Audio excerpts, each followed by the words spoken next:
Anaking jimat awaking hidup kudu reueus hirup uripna ngajadi diri anjeun sorangan.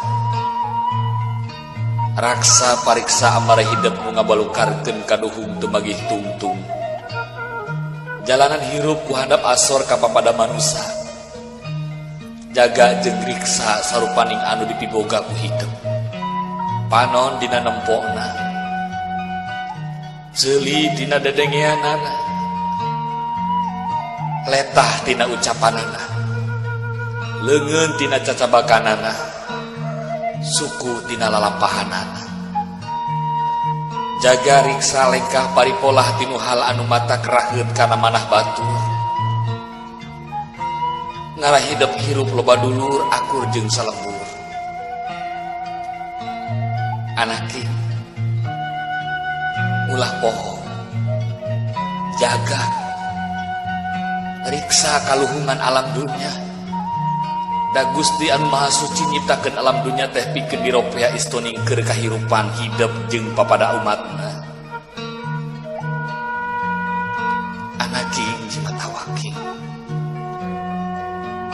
kajalanan hirup hurip di alam dunia teh teu gampang. Hidup moal salawasna ngajalanan datarna hirup, bakal lincah kana tanjakan jeung kudunan. Omat hidup ulah kudu salawasna eling kanu Maha Agung, nyembah kanu Maha Kawasa, turutkeun papagon ageman, jalankeun pituduh karuhun urang. Anaking jimat awaking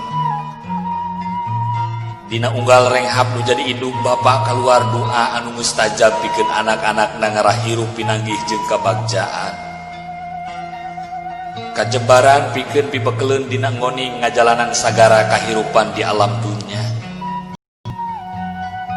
Omat anaking hidup kudu silih asah, silih asih, silih asuh, silih kalingakeun nyadiri, silih simbeuhnya kadeudeung, deheuskeun duduluran, raketkeun babarayaan, ulah rek pakia-kia, ulah rek pasalia paham, hamo nepi ka papaseaan.